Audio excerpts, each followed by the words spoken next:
We are all different. We all come from different experiences, and we have so much to offer no matter what those experiences are. Yes. Go, Megan, because I could go on. Well, and I think it's important to say, like, from those different experiences, there's a lot of ways to get from A to Z. Like, you figure out, how did you get here today? You could have taken so many different ways. The way you take home, you could take so many different ways. But yet, when we're working with somebody on a team, they're judging, well, that's not the way I would have done it. Well, there's a lot of different ways to get to A to Z. And so while we say we want to be open-minded, we need to encourage other people to say, just because I might do something a different way, or I might have a different, I'm a very large picture details. Right. I've always wanted a detail person on my team because I know that's not my space. My space is kind of more of a moving target, I think, sometimes.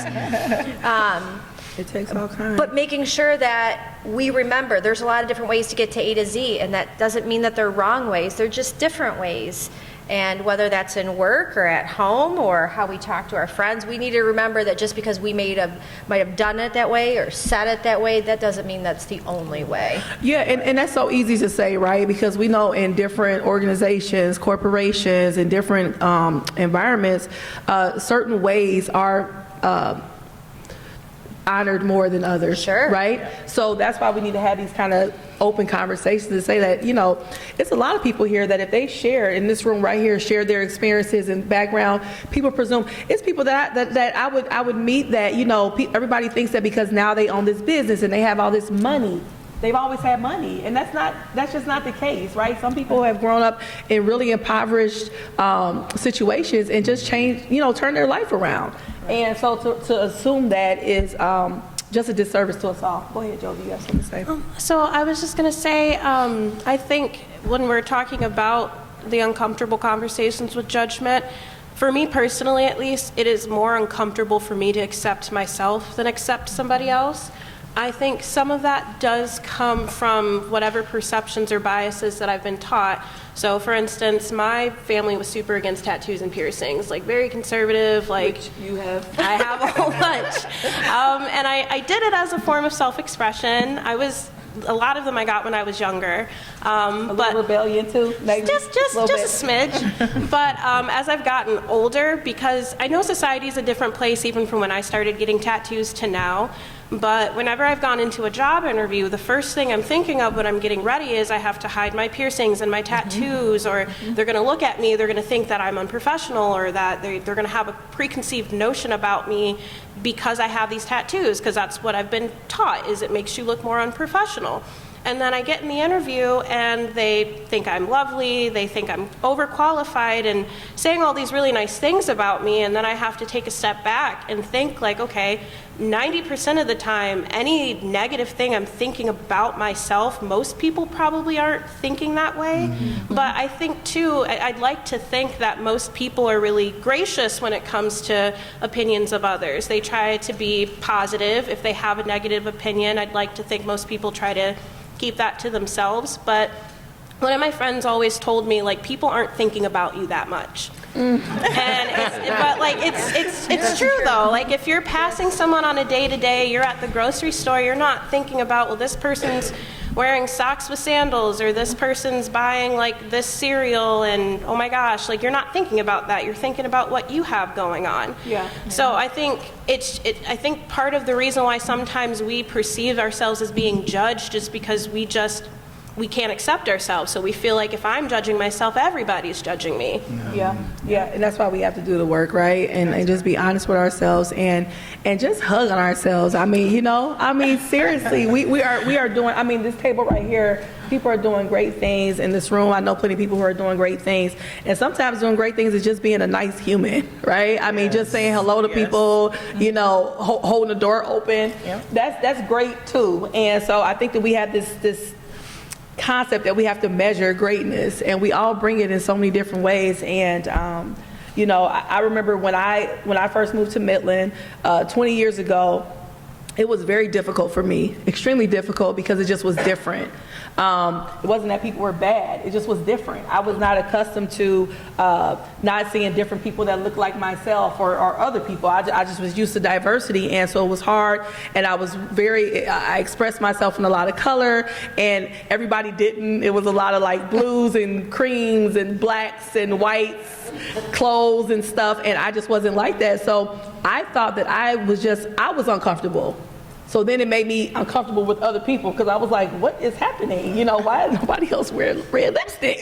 And so, it was difficult. So I had to change my thought process when I go into rooms, right? Because when I first moved there and it was so difficult, I started like trying to dress down to acclimate. Because I'm like, I'm tired of being uncomfortable, and I feel like they're not really accepting me. People aren't really inviting me in. So what's happening? And then when I realized, you know what? I don't want to not be myself. I have to. So that was a no-go. That didn't last very long, and I brought the lipstick back out. And what was interesting was that when I finally stopped and had conversation with people, I realized that they wanted to get to know me. They just didn't know how to approach me. So both of us were just kind of like standoffish, right? And thinking that we're judging each other, when really they're like, oh yeah, I thought you were so cool, but I didn't know what to say. I'm like, just say hello, say something. And so, just when we know that people may be uncomfortable in spaces, extending that grace, right, and that courtesy. So, are preconceived thoughts and judgments ever necessary and healthy? Like some of these judgments that we have for people, are they ever healthy and necessary? Say, for instance, you walk in on the street at night, 10 o'clock by yourself. Yeah, I think some of them are. And you see someone coming up to you. I'm just giving an example. Yeah. Is it healthy to pay attention and be aware and think that this person, because I watch crime shows. Anybody know, I watch tons of crime shows, and so everybody is potentially the killer. I mean, the killer could be in here right now. I don't know, because when you watch them, they're everywhere. And so when I see someone walking behind me, I think it's healthy to be aware. The steps get a little faster. I'm like, what's happening here? And maybe they're just going for a run, picking it up right behind me, but I don't know. So do you think that it's ever healthy to have some judgments, Fawn? I don't think so. We look at people, we judge them before we even talk to them. So you really need to get to know the person. Bay City is pretty conservative, or was. I mean, it's starting to change a lot, which is a good thing. Mm-hmm. I grew up here my whole life. I went away to college at U of M. It was the first time I'd really been away for a long time.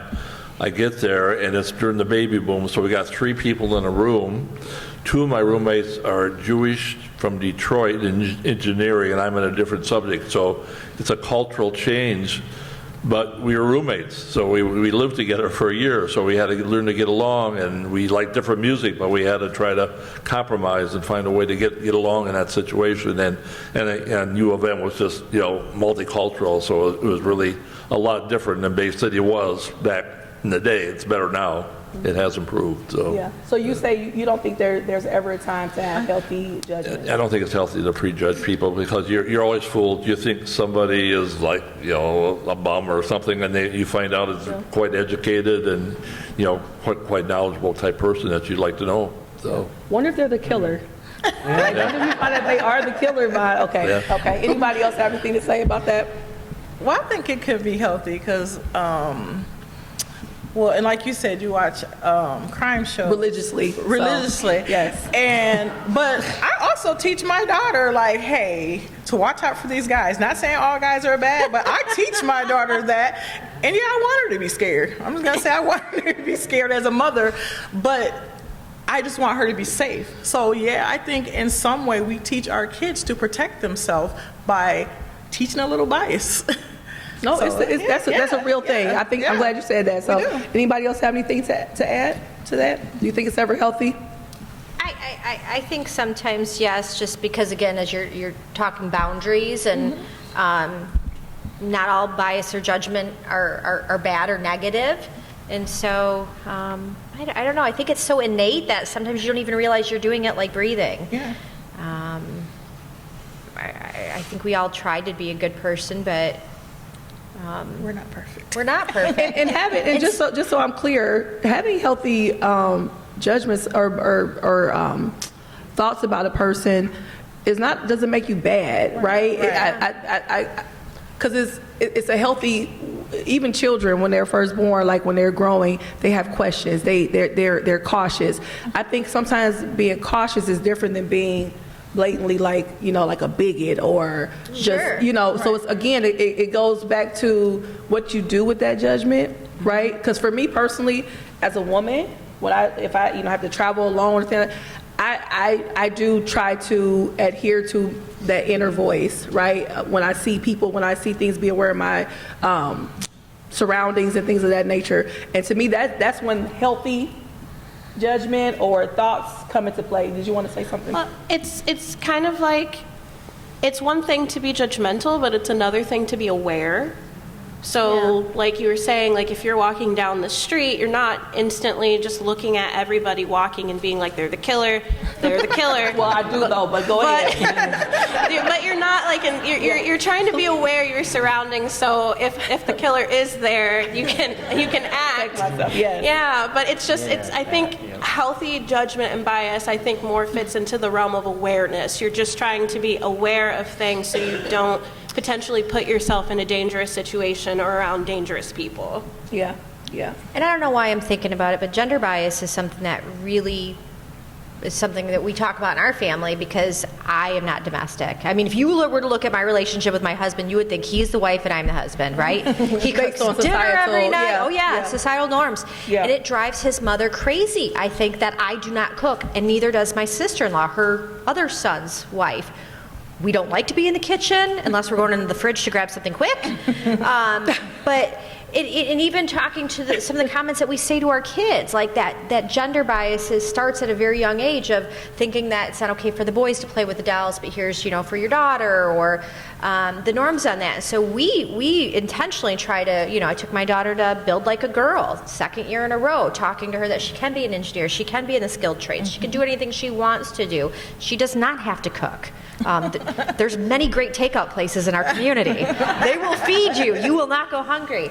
But I think it's important when we talk about judgment and biases is we even do it in our own families when we're talking to our kids and when we're talking to our coworkers and understanding what does that mean. And there's this expectation that, it's a woman in the office who goes to grab the coffee. Well, no, everybody can make coffee. And so... Well, can they? Well, I don't know. I don't drink coffee. But I would assume the Keurigs are making it really easy these days. But for us to think about bias and judgment even differently than we do and how that impacts in hiring decisions. We talk a lot about talent. I'm going to get on soapbox just for a little bit because we talked about the healthcare industry. Several of us did. And when you look at hospitals across the country, I'm not just saying this locally, but when you look at hospitals across the country, like 60 to 70% of their staff is female, right? But then as you get to leadership roles, and the higher the leadership roles, the higher that percentage flips to it's almost a 70 to 80% male and not as many females at a leadership level. I mean, heck, as a Chamber of Commerce, it took 140 years to have a female CEO. I was the very first female CEO. So we have to look past that. And I'm going to say that also to the men in the room. You have wives, girlfriends, daughters, aunts, grandparents, all these amazing women, but so often, here we are in 2024 and we're still fighting against the old boys club in a lot of different areas. So that's something we haven't talked about, and that is a bias. That is something that I know we all need to work on as a community, as a region, as a nation. So I'm in the middle with that, right? That conversation. I'm kind of in the middle with that because I still want people to hold the door open for me, right? I'm okay with people opening the door for me. I'm not going to say don't do it, right? I love to just glide through the door and not have to use any type of effort to open it. I'm okay with that. I'm okay with my husband carrying my luggage. I'm okay with that. And maybe it's because I lived a long life of being hard, right? Having to survive. So now I'm like, you know what? Hold that door. Yes, thank you. Hold that door open. So I think that we can find balance in that, right? I think we can find balance. And for me personally, it's not necessarily a norm or not. It's just like, I don't know, just luxury sometimes, right? I'm okay with that. And so I try to find that balance with that, because I do agree that, and not just the medical field, in all kind of organizations, I mean, it goes across the board, right? But I like being in my femininity. I love it. And so I'm not one of those women that's like, I want to keep living a hard life. I love to live a soft life. And if that means that, I cook for my husband or he cooks for me, whatever, right? I'm okay with that. So I just say, yeah.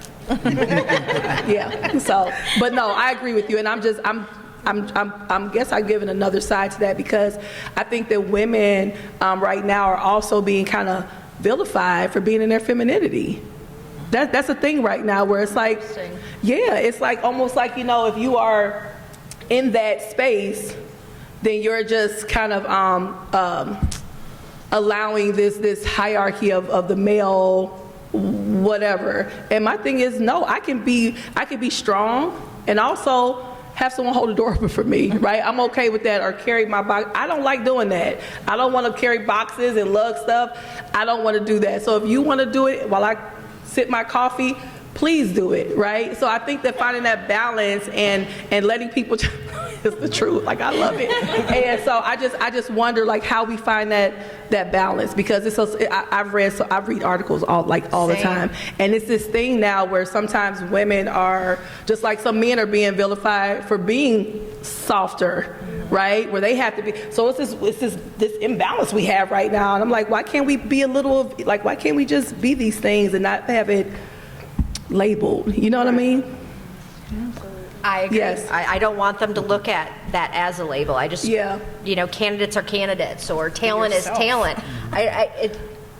Just like I wouldn't want, my son to be judged as he's a Hispanic. Yeah. I don't want to be judged because I'm a woman.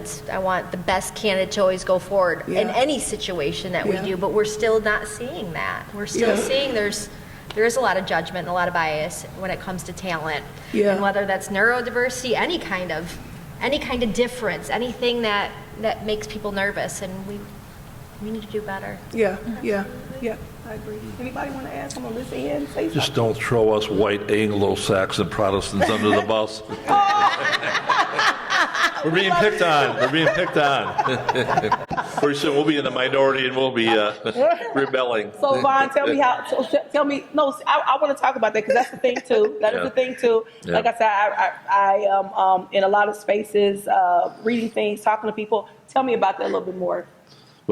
Pardon? Share a little bit more about that. Like, what do you feel about that? Because it's a lot of people saying that they feel like, So everybody's got their group. I mean, everybody's in a group of something. You're in a church group. You're in what group? And everybody feels they're being picked on nowadays. So I'm in politics also. So that's another area where you get picked on a lot, and you have to have a thick skin to listen to some of the stuff that you hear there. But I think we need to be cognizant of everybody, every group that's out there. They each have their issues or different reasons they're not progressing up the ladder or not getting the job or whatever. So we have to try to make that as equal as possible. Equality is, I don't think we'll ever achieve it. It's the same as we'll never have war. I don't think equality will ever be achieved, because for some people, they just start off with little chance of being equal. If they can't get education, if they're living in an underserved country or small country, they're not going to get up the ladder. So I mean, there's still caste system in India. There's a lot of places around the world. America's trying to be pretty equality wise, but there's still a lot of areas where women have to wear their hijab, and so a lot of work to be done around the world. No, I agree. Yeah, I definitely agree with that. Anybody want to add anything else? Well, I can. Off of what he just said, Vaughn just said about the equality piece. So those who know me know I'm a strong advocate for individuals with disabilities of all ages, and I do advocate very free-heartedly and open-heartedly about individuals within the workforce or even in our education system that aren't included equally. And what I mean is, if someone with a intellectual developmental disability goes to apply for a job, they're immediately judged, those biases. They're immediately judged and applications are being set to the side because they have a disability, not giving them a chance for their full potential. So I agree with Vaughn about that equality piece. And also, a lot of our young adults don't dress like we dress to go to interviews. They do not. But immediately they're judged. We have some of the brightest young youth we've ever seen. If we just give them a chance, they will not dress like us. They're not going to wear their hair like grandma. They're not going to put on the stockings. Like myself, I'm going to have on Vans.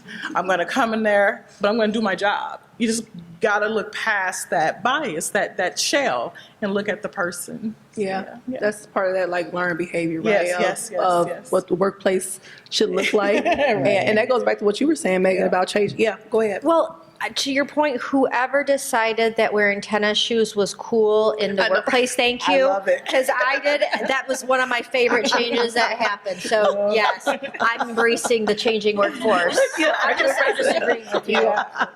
Okay. Yeah, like the sneaker ball and all the stuff they do now. I do. So we are going to switch it over to our audience participation, where we welcome you all to ask. Should be back there. Oh, you see. Where you all ask questions, or of the panel, of the guests, or just if you have statements or what have you.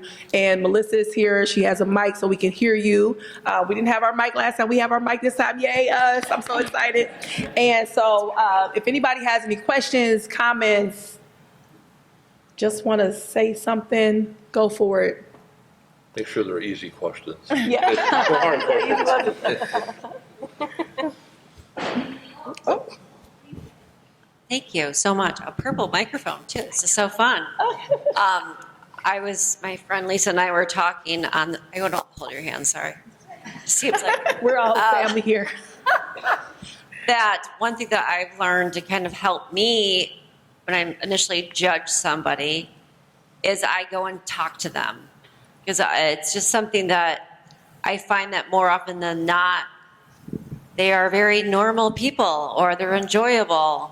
And so it's kind of my own little litmus test. If I suddenly see whatever, like I'm going to go talk with them, and it just kind of holds me to be a better person. So Yeah. Oh, yes. Yeah. Because like even with Jordan, I didn't know that about you. So I love having these type of conversations and getting to know people, because it gives us a different perspective and relatability. So anybody else up front here? Hello. I wish I would have took notes because I can't remember too well. But I know I do remember you said something about like being judged from other people, and it just instantly made me think of a quote that I always stuck with me when I was in college. And I'm going to read it to you. Some of you guys probably heard it. It's by Charles Cooley, and it states that I am not who you think I am. I am not who you think I am. I am who I think you think I am. So a lot of people, even myself, battle that. I battle that every day within work, within my family, even within my friends. So Yeah. So true. So true. Everybody has a story. You just have to listen to them to get their story, and if you don't talk to them, you won't get the story from them. That's true. They're pretty interesting too. We are interesting. Anybody else? Oh my goodness, I never had this happen before. She gonna say, bring it back. I think I didn't see you. Go ahead, I was just Al. going to say, I think probably the greatest thing that I've done to deal with any kind of past biases I've had in the past was to cut off the people that would feed those biases.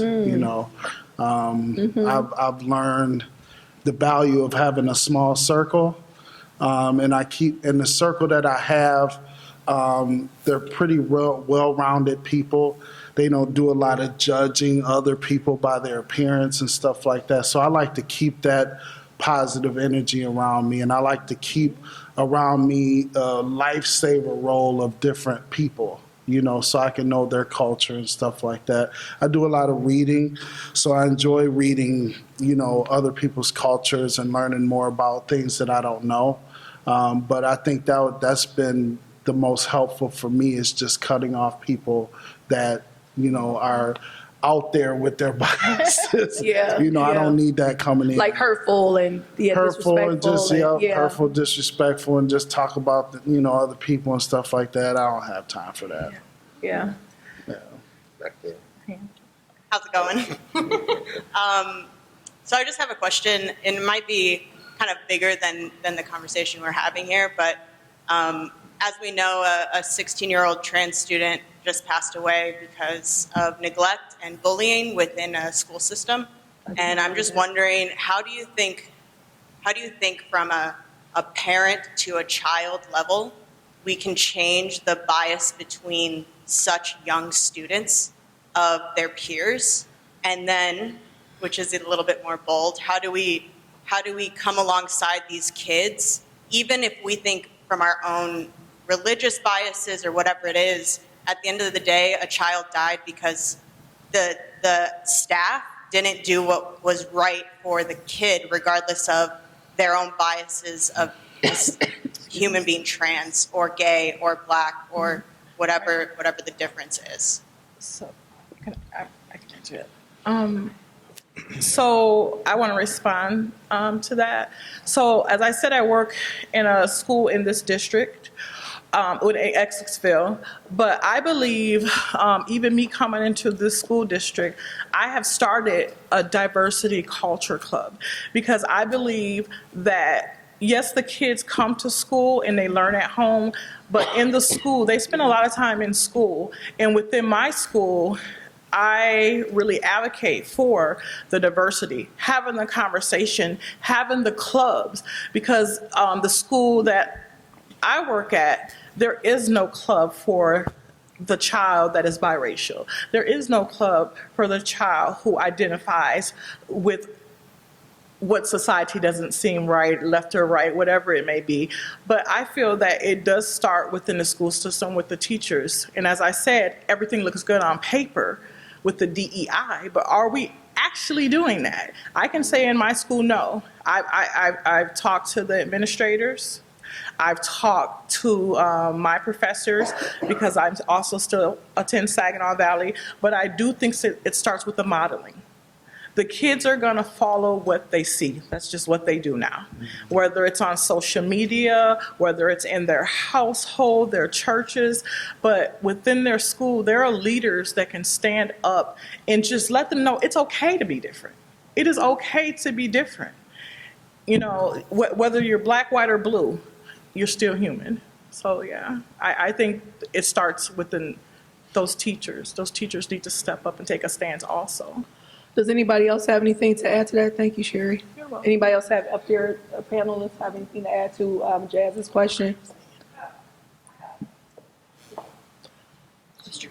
Oh, I can't find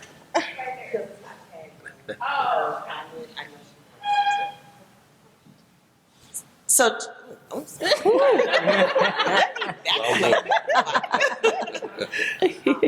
So I appreciate the comments as far as what you do to step away from a situation when you know you're hearing biases and negative things.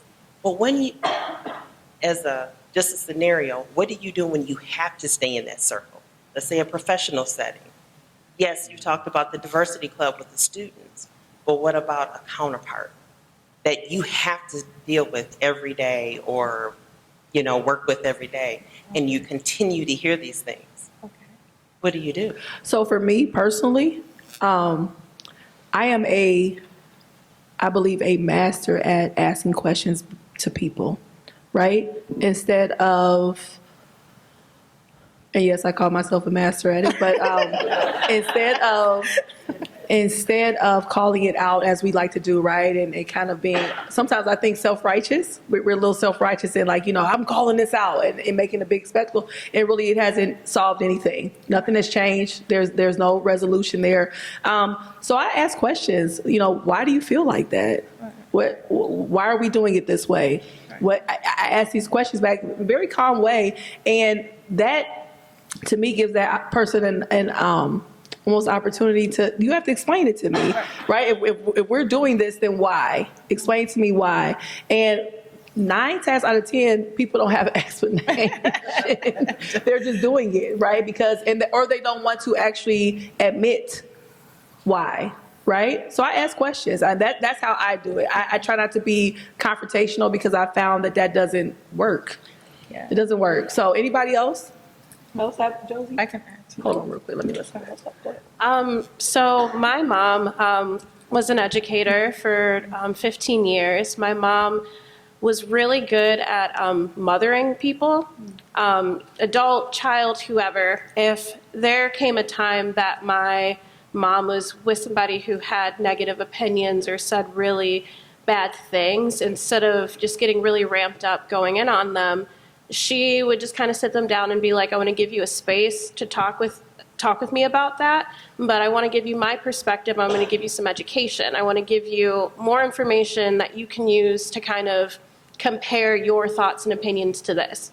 She'd be very polite and nice about it, and I think even just her demeanor about it gave the person the opportunity to even feel comfortable talking with her, but it also gave a boundary where they're just like, okay, she's trying to like educate me about it, so I can't keep going, but I've already said it, so I guess now we can have the conversation about it. And I think with a lot of negative situations, our natural response is to be negative back, but all it does is create more tension. And I think kind of piggybacking off of what you were saying, asking the questions, just kind of moving with the current a little bit, but not like completely. Moving with it a little bit to help redirect it. Yeah. And maybe for you, and it's probably hard too, right? If a person is not good at being what some consider, because people call me confrontational by asking questions. So, people call that confrontational, asking the question. Right. So I realize that you can't really win, right? But if you're more so introverted or not, you haven't empowered yourself to be able to ask those questions, how do you do it, right? I mean, you tell me, Megan, how do you do it? Because you're extroverted, but how would you tell someone in your space with the work that you do how to deal with those type of tough situations? Well, I've always had, and Marlena knows this, but I always encourage people to disagree with me on things. Like if I'm not doing something right, speak up, right? Because, but I like the way you said it to flow and kind of redirect, because I will admit I am a very reactionary person. It's because how I was raised. I don't think a lot of people kind of looking at how I am, and sometimes I'm like, oh, that's my mother. I wish she were alive so I could be like, I have that from you, and still working on it. I mean, I think we're all evolving. I think we're all learning how to do better, because there's times I can look back and like, I did not handle that well. I should have. Anybody who knows Ellen Talbot in our community is probably one of my favorite people. I'm like, what would Ellen do? How would Ellen say that? Because to know certain communicators are really eloquent and they have the ability to almost take a step back and take themselves out of the situation to ask the question, to come around it from a different angle. That's something I still work on, because sometimes I get very passionate, or I think out loud, or because of my personality, people may perceive that in a way. And I realize that's something that I still have to work on. And so as much as I have to work on that, I always hope people are realizing, okay, the whole glass house and stone thing or whatever, but. No, I don't know that. What is that? People who live in glasses houses. Oh, that thing. Oh, yes. Don't throw it in. Okay. I just heard stone in houses. But okay. Gotcha. It's something that I know I continue to work at. I know it's just not something I have mastered. But I love the idea of doing it from a place of comfort. And that's something that I think many people need to work on, because it is a learned skill. It is a learned skill, and it's not one that I grew up having. Well, for me, because I really appreciate that, and I think that, I don't know, most people that we interact with, we really will never sometimes even see again, Sure. right? Yeah. So I try to tell myself, does it really matter that much right now in this moment, right? We are literally 2 ships passing. Yeah. What is that? Sayings, right? What is it? The 2 ships passing by. And